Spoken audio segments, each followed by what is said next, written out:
다 함께 로마서 12장 2절 9월의 말씀을 암송하시면서 하나님 앞에 예배자로 나아가시겠습니다. 너희는 이 세대를 본받지 말고 오직 마음을 새롭게 함으로 변화를 받아 하나님의 선하시고 기뻐하시고 온전하신 뜻이 무엇인지 분별하도록 하라. 아멘.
하나님께서 오늘 우리에게 주신 말씀은 에베소서 4장 13절입니다.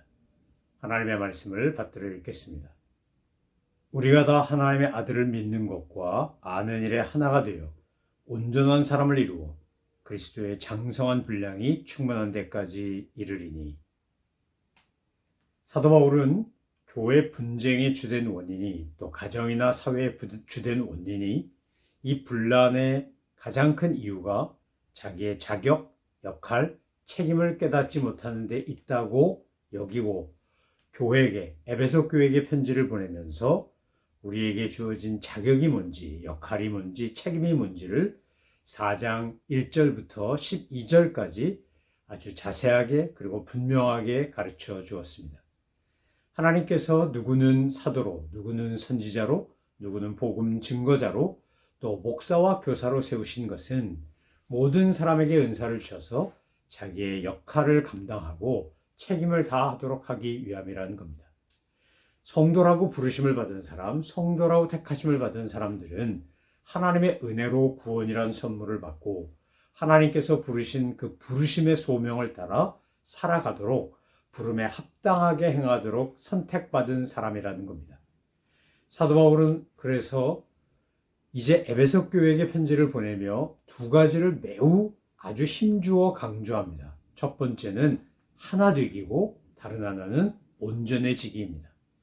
우리가 한 하나님, 한 성령, 한 세례, 한 주님, 한 믿음, 한 몸, 수없이 하나라는 말을 반복하며 하나 되는 것이 얼마나 중요한가를 강조하고 또 강조합니다. 동시에 온전해지는 것에 대해서도 사도 바울은 지나칠 정도로 강조합니다.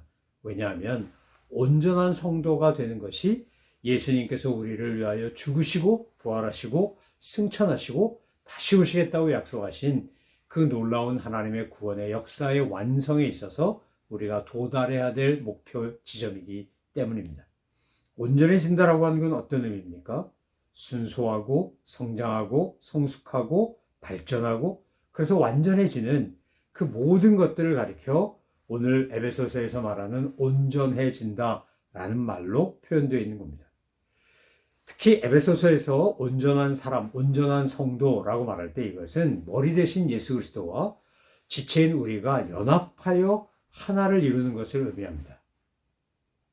그래서 모든 성도는, 모든 교회는 아기가 태어나면 키가 자라고 몸무게가 늘고 나이를 먹는 것처럼 시간이 지남에 따라 성장하고 성숙해서 온전해져야 합니다. 만약 우리가 신앙생활을 오랫동안 했는데도 불구하고 교회 생활을 오랫동안 했는데도 불구하고 영적으로 온전해지지 않고 인격적으로 아직도 미숙하다면 우리는 하나님 앞에 회개도 해야 되고 은혜도 구해야 할 것입니다. 하나님, 저는 참 불완전하고 부족한 인간입니다. 그러나 주님께서 우리를 택해 주시고 저를 위하여 십자가 달려 돌아가시고 부활을 통하여 이 사망 권세를 깨뜨리고 우리에게 영원한 생명을 선물로 주신 주님께서 이 죄인을, 이 연약한 자를 불쌍히 여기사 하나님의 놀라운 은혜를 부어주셔서 저로 하여금 온전한 성도가 되게 하옵소서 이렇게 간절히 구하며 기도해야 합니다. 하나님은 정말 특별한 방법으로 인간들을 사용하시는데 우리같이 부족하고 연약하고 불완전한 사람들을 주님께서 선택하시고 구원하셔서 머리 대신 예수님과 함께 연합된 지체가 되게 하는 겁니다. 그게 바로 하나님이 우리를 온전케 하시는 방법입니다. 여러분, 그래서 우리의 이 온전한 성도가 됨으로 말미암아 그리스도의 그 충만한 경지에 다다르도록 이르도록 우리 안에서 성령님이 역사하시며 우리를 위해 기도하시며 우리를 그렇게 이끌어 가신다는 겁니다. 오늘 13절에서 우리가 다 하나님의 아들을 믿는 것과 아는 일에 하나가 되자 이렇게 말합니다. 그렇다면 하나님의 아들을 믿는 건 뭐고 하나님의 아들을 아는 것은 뭔가? 믿는 것과 아는 것 이렇게 바울이 따로 구분을 한 것은 이 믿는 것과 아는 것이 연합되고 하나가 될 때 진정 온전한 성도가 되기 때문입니다. 자, 믿는다라고 하는 건 어떤 겁니까? 그것은 예수 그리스도를 믿음으로 구원을 받는다. 예수 그리스도를 믿는 믿음으로만 인간이 그렇게 된다라는 것을 믿는 겁니다. 참 하나님이시자 참 사람이신 주님이 예수님이 우리를 위하여 저 하늘 보좌 버리시고 이 땅에 오셔서 스스로 자기 스스로를 낮추시고 비하하셔서 십자가에 죽으시고 우리에게 구원의 문을 활짝 여시고 사망 권세 깨뜨리고 부활하시고 그리고 승천하시고 마지막에 재림주로 심판주로 다시 오시겠다고 하는 것을 믿는 것이 바로 여기 에베소서 4장 13절에 나오는 믿는 것입니다. 그럼 우리가 이것을 온전히 제대로 믿어야만 온전한 성도가 될 수 있습니다. 구약 성경에서 예언한 메시아가 바로 예수 그리스도임을 믿는 것.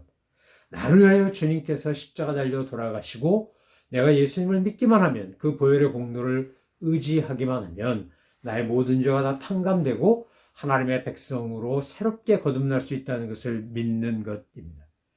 십자가의 능력과 은혜를 믿고 주님의 부활과 승천과 재림을 믿고 지금도 하늘 보좌에서 통치하시고 계시는 하나님의 그 영광의 능력을 믿고 그리고 다시 오실 주님을 기다리며 그날을 믿고 기다리는 것, 바로 그것이 믿는 겁니다.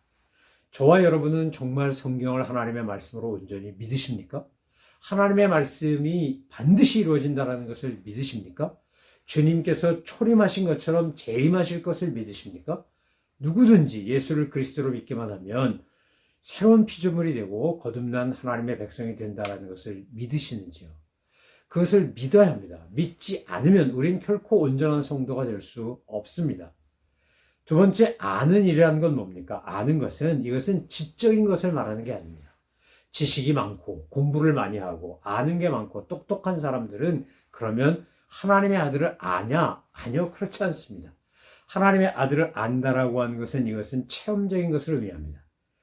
에피그노시스라는 헬라어를 사도 바울이 특별히 인용하여 그렇게 지적하여 사용한 것은 이 안다라고 하는 것이 바로 주님을 인격적으로 경험적으로 아는 것을 말하기 때문에 그 단어를 쓴 겁니다.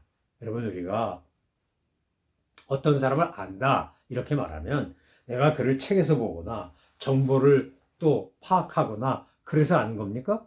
저는 버락 오바마 전 대통령, 트럼프 전 대통령, 바이든 현 대통령 이런 분들 개인적으로 만나본 적 없습니다. 그런데 저는 그분들이 전직 대통령이고 현직 대통령이라는 거 압니다.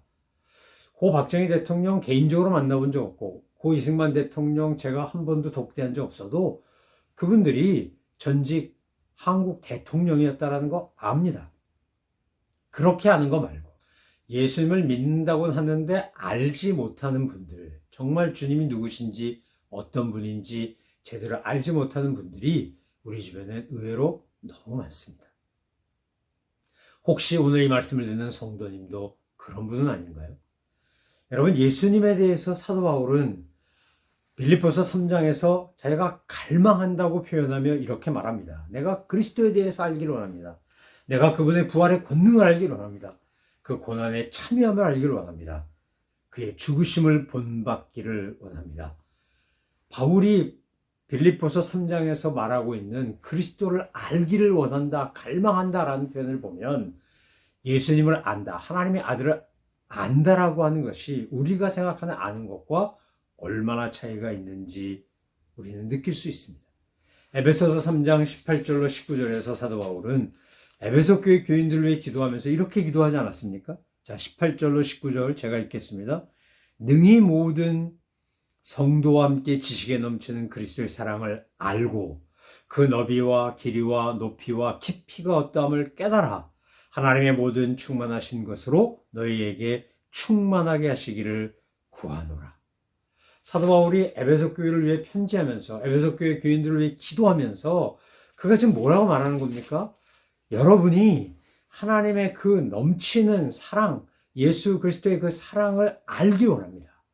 그 주님의 그 사랑의 넓이, 높이, 길이, 그 넓이를 알면, 그러면 그 깊이를 알면, 그러면 여러분은 어떤 어려움과 고난과 역경이 와도 흔들리지 않을 뿐만 아니라 마음도 상하지 않고 몸도 지치지 않고 어떤 경우에도 아무리 우겨쌈을 당해도 능히 그것으로부터 떨치고 일어날 수 있습니다.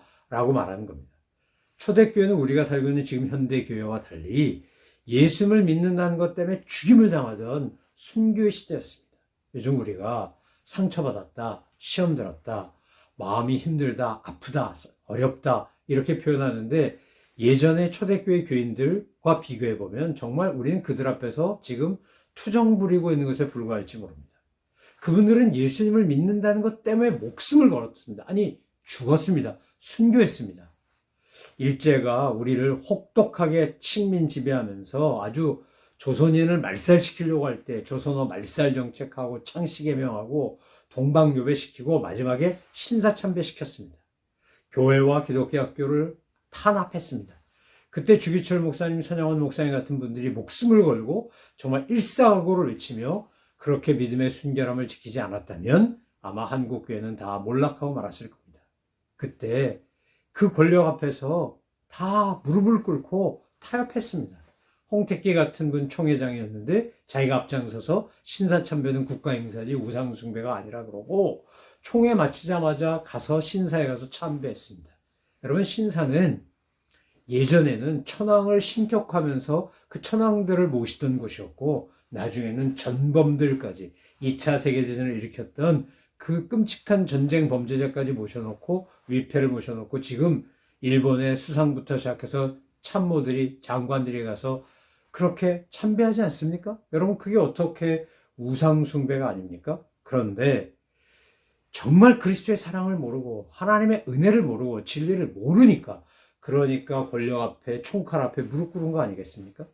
여러분, 우리가 왜 믿는 것과 아는 일의 하나가 되어야 하는 겁니까? 주님을 제대로 믿든지 주님을 제대로 알면 우리는 어떤 시험과 역경이 와도 낙심하거나 좌절하거나 절망하지 않습니다. 여러분, 사람은 우리를 배신합니다. 사람은 우리한테 상처 줍니다. 우리가 누군가에게 상처 주는 것처럼 인간은 끊임없이 상처를 주기도 하고 받기도 합니다. 그래서 정말 내가 믿었던 사람에게 상처를 입으면, 내가 신뢰하고 존경하고 섬겼던 분에게서 그런 아픈 일을 당하면 화병이 생길 정도로 마음이 상합니다. 정말 괴롭습니다. 제 주변에도 그런 분들을 여러 봅니다. 그럴 때 얼마나 안타깝고 속상한지 모릅니다. 그분들과 대화하고 그분들을 만나다 보면 저절로 눈물이 나고 동시에 가슴이 서늘해지면서 저 자신을 돌아보게 됩니다. 나로 말미암아 누군가가 상처 입고 저렇게 화병 나면 어떡하지? 내가 누군가에게 정말 쓴 감정, 부정적 경험, 쓴 뿌리를 심었으면 어떡하지? 이런 두려움이 생깁니다. 그런데 여러분, 우리가 하나님의 아들을 믿는 것과 아는 일에 왜 하나가 되어야 되냐?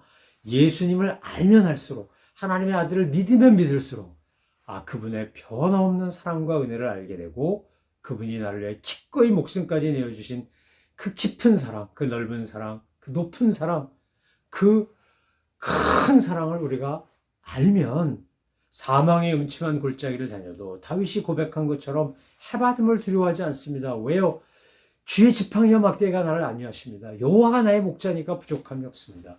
비록 내가 풀무불에 던져져도, 사자굴에 던져져도, 감옥에 던져져도 굴하지 아니하고, 그곳에서도 내 주 예수 모신 것이 그 어디나 하늘나라 임마누엘 하신 하나님이 나와 함께 하시니 내가 무엇을 염려하고 두려워하랴. 천만이 나를 둘러싼다 할지라도, 적들이 나를 잡으려고 진친다 할지라도 나는 평안히 눕고 자기도 하리니 주의 능력의 오른손이 나와 함께 하심이라. 다윗이 고백했고 요셉이 고백했고 수많은 믿음의 사람들이 고백한 것과 같은 그런 고백하며 산다는 겁니다. 신나게 두드려 맞고 정말 몸도 마음도 지친 상태로 빌립보 감옥에 던져졌는데, 바울과 실라는 그곳에서 내 몸에 그리스도의 고난을 채운다고 도리어 기뻐하며 찬송 부르지 않았습니까? 그렇게 예배했기 때문에 빌립보에서 지진이 일어나고 옥문이 열리고 빌립보 간수가 예수를 믿는 그런 놀라운 역사가 일어난 겁니다. 여러분, 혹시 사람 때문에 힘드십니까? 상황 때문에 괴로우십니까? 지금 주어진 일들과 어떤 형편과 여건 때문에 마음이 고통스러우십니까? 그렇다면 더욱 주님을 바라보셔야 합니다. 하나님의 아들을 믿는 것과 아는 일에 하나가 될 때, 함께 더불어 믿음의 식구들과 함께 그 믿음 안에 굳게 설 때 우리가 그리스도의 장성한 분량에까지 다다르게 됩니다. 여러분, 세상 그 어떤 것도 우리 주님만큼 우리 마음을 어루만지시는 분도 없고, 내 아픔을 헤아리는 분도 없고, 내 고민과 갈등을 이해하는 분도 없고, 나와 동행하며 끊임없이 변함없이 나를 사랑해 주시는 분은 오직 우리 주 예수 그리스도밖에, 성삼일체 하나님밖에 없습니다. 사람은 우리가 사랑할 대상이지 믿을 대상이 아닙니다. 사람을 의지할 대상이 아닙니다. 사람은 그저 우리가 섬겨주고 베풀어주고 돌봐주는 것으로 도리어 기뻐하고 감사해야 될 대상입니다. 인간은 유한하고 연약합니다. 우리 자신이 그런 것처럼 남 또한 그런 것입니다. 그런데 우리 주님은 그렇지 않습니다. 우리 주님은 언제나 변함없이 우리를 사랑하시고 우리와 동행하시고 우리의 모든 아픔과 슬픔과 고통과 괴로움을 아시고, 나를 위하여 내가 지쳐서 기도할 수 없고 눈물이 빗물처럼 흘러내릴 때에도 주님은 우리를 위하여 기도하시는 분입니다. 오늘 사도 바울은 그 얘기를 하는 겁니다. 하나님의 아들을 믿는 것과 아는 일에 하나가 돼서, 우리 공동체가 하나가 돼서, 가족이 하나가 돼서, 성도가 하나가 돼서 어떻게 하자고요? 그 주님의 그 놀라운 바로 그 장성한 분량이 충만한 데까지 이르자는 겁니다. 여러분, 그게 성도의 삶이고 그게 교회라는 겁니다. 사랑하는 성도 여러분, 세례요한은 예수님이 세례받으러 요단강 올 때 구세주 하나님의 어린 양이라는 걸 알고 요한복음 1장 14절로 16절에서 보라 하나님의 어린 양이로다 라고 고백합니다. 사마리아에 있는 요한복음 4장에 보면 남눈에 피해서 몰래 물길로 왔다가 주님 만나고 이분이 메시아다, 내가 메시아를 만났다고 동네에 들어가서 도리어 전도자로 변합니다. 로마의 백부장이었던 사람은 예수님이 십자가 달려 돌아가실 때 그 모습을 보고 하나님의 아들이신 예수님을 압니다. 여러분, 믿는 것과 아는 일에 하나가 되는 것이 얼마나 중요한지 모릅니다. 내 안에서도 믿는 것과 아는 일이 하나가 되어야 하고, 우리 성도들도 모든 교회도 믿는 것과 아는 일에 하나가 될 때, 그때 우리는 그리스도의 장성한 분량에까지 자라가는 온전한 성도가 될 것입니다. 이 믿음의 여정을 한 걸음 한 걸음씩 주님과 함께, 믿음의 동지들과 함께 기도하고 함께 사랑하고 함께 세워가는, 주님의 몸된 교회를 세워가는 믿음의 사람들과 함께 그리스도의 장성한 분량에 충만한 데까지 자라가시는 저와 여러분 되시기를 소망하며 축원합니다. 기도하겠습니다. 하나님 아버지, 감사합니다. 저희들은 부족하고 연약한 인간들임에도 불구하고 주님께서 우리를 선택하시고 구원해 주시고 날마다 거룩하게 성화시키시며 하나님의 아들을 믿는 일과 아는 일에 하나가 되어 온전한 사람을 이루어 그리스도의 그 충만한 장성한 분량이 충만한 데까지 이르도록 저희들을 도우시고 이끄시고 동행하심을 인해 감사드립니다. 그리스도의 장성한 분량이 충만한 데에 다다를 때까지 날마다 영적 발돋움을 하며 주님과 동행하며 성령님의 인도하심을 따라 나아가는 저희 모든 주의 백성들 다 되게 하여 주옵소서. 감사드리며 예수 그리스도의 이름으로 기도 올려옵나이다. 아멘. 하늘에 계신 우리 아버지, 아버지의 이름을 거룩하게 하시며 아버지의 나라가 오게 하시며 아버지의 뜻이 하늘에서와 같이 땅에서도 이루어지게 하소서. 오늘 우리에게 일용할 양식을 주시고 우리가 우리에게 잘못한 사람을 용서하여 준 것 같이 우리 죄를 용서하여 주시고 우리를 시험에 빠지지 않게 하시고 악에서 구하소서. 나라와 권능과 영광이 영원히 아버지의 것입니다. 아멘.